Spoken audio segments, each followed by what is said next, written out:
السلام علیکم دوستوں، آپ سب دوستوں کو میرے چینل لیگل انالائسز میں خوش آمدید کہتا ہوں۔ ایک دوست نے کمنٹ میں ایک سوال پوچھا ہے کہ اگر شوہر ظلم نہ کرتا ہو اور جو وائف ہے وہ اس کی ماں یعنی شوہر کی جو ساس ہے وہ اپنی بیٹی کو خلے کے لیے کہے اور اس جوڑے کا بچہ بھی ہو، تو بچے کا خرچہ کتنا دینا ہوگا، کیا خلا ہوگا یا نہیں ہوگا، اور اگر سونا وغیرہ ہوتا ہے، کوئی سونا جہیز کا جو سامان وغیرہ ہوتا ہے، کیا عدالت اسے دے گی، اور کیا عدالت خلا گرانٹ کرے گی نہیں کرے گی، اور بچے کا خرچہ کتنا دینا پڑے گا، اور اگر بچے کو کتنے عرصے تک خرچہ دینا پڑے گا اگر بچے کی والد کی تنخواہ 10,000 20,000 جتنی بھی ہو۔ تو یہ ایک سوال پوچھا تھا کسی دوست نے کمنٹ سیکشن میں۔ تو دیکھیں، بات دراصل ایسی ہے کہ جب بھی کوئی خاتون عدالت سے خلا لیتی ہے، اگر وہ اس گراؤنڈ کے اوپر خلا لیتی ہے کہ اس کا شوہر اس پہ ظلم کرتا ہے، اسے مارتا پیٹتا ہے، تو دیکھیں عدالت میں جب بھی کوئی کلیم لگاتا ہے کسی شخص کے خلاف تو اسے وہ ثابت کرنا بھی پڑے گا۔ اگر اس کا جو مین گراؤنڈ ہے اس دعوے کا وہ ظلم، زیادتی اور مار پیٹ ہے تو وہ اس کو ثابت بھی کرنا پڑے گا۔ اگر ثابت نہ کرے تو ہو سکتا ہے کہ عدالت اس کا جو خلے کا دعویٰ ہے وہ گرانٹ نہ کرے۔ ایک دوسری بات یہ تھی کہ اگر جو بچہ ہے وہ کتنی عمر تک اس کو خرچہ دینا پڑے گا۔ دیکھیں، نیچرل گارڈین باپ ہوتا ہے اور ماں ہوتی ہے۔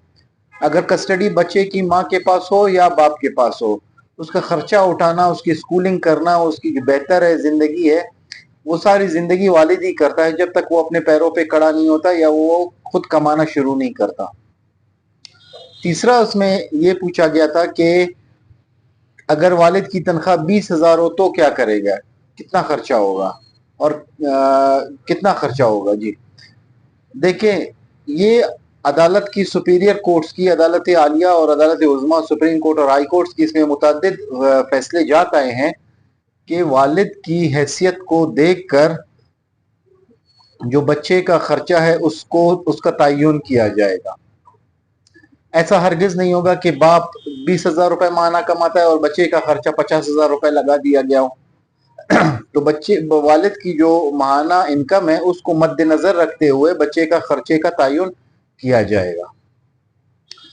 سونے اور سامان کے جہیز کے بارے میں تو کیا وہ اس کو ملیں گے یا نہیں ملیں گے۔ دیکھیں، اگر وہ خلا لے نہ لے، اگر وہ اس کو طلاق دیا جائے شوہر کی طرف سے یا نہ دیا جائے، جو دلہن ہوتی ہے، جو خاتون ہوتی ہے، اس کو والدین کی طرف سے اور شوہر کے گھر والوں کی طرف سے یعنی ساس سسر کی جانب سے جتنی بھی تحائف ملیں گے وہ اس پر اس خاتون کا ہی حق ہوگا۔ وہ چاہے خلا لے یا نہ لے وہ اس کا ہی ہوگا، وہ اس کو ہی دیا جائے گا۔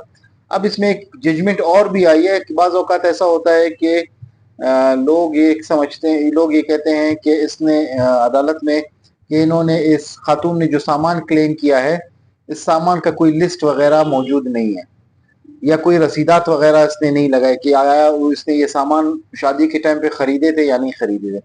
دیکھیں، سپریم کورٹ کی 2 ججمنٹس ہیں۔ ایک ججمنٹ یہ کہتی ہے کہ جو رسیدات ہیں ان کو سنبھال کے رکھنا یہ بہت مشکل کام ہوتا ہے، ان کو سنبھال کے رکھنا یہ بہت مشکل کام ہوتا ہے۔ کسی کو زندگی کے آگے فیوچر کے بارے میں پتہ نہیں ہوتا، وہ اس نیت سے اس سامان کے جو رسیدات ہے وہ رکھ نہیں سکتے کہ آگے جا کے خلا یا خدا نخواستہ طلاق ہوگی۔ ایک دوسری ججمنٹ یہ آئی تھی اس میں جو ریسنٹ آئی ہے کہ جو خاتون ہوگی وہ جو سامان جہیز ہوگا وہ اس کا ہوگا، وہ اسی کو ملے گا، اور جو لسٹ کے بارے میں ہے وہ لسٹ کے بارے میں یہ ہوگا کہ اگر خاتون عدالت میں صرف یہ بیان کرے کہ اس کو کیا کیا سامان ملا ہے تو اس کے بیان کے اوپر ہی وہ سامان اس کو دیا جائے گا۔ تو دوستوں، امید کرتا ہوں آپ کا جو کمنٹ میں آپ نے جو سوال پوچھا تھا اس کی کسی حد تک میں نے جواب وضاحت کے ساتھ دے دیا ہو۔ اگر پھر بھی کوئی کنفیوژن ہو، کوئی سوال پوچھنا ہو تو آپ دوبارہ سے سوال کر سکتے ہیں۔ آج دوستوں سے ملاقات ہوتی ہے نیکسٹ لیکچر میں۔ آج کے لیے اتنا ہی۔ Thank you for watching my channel.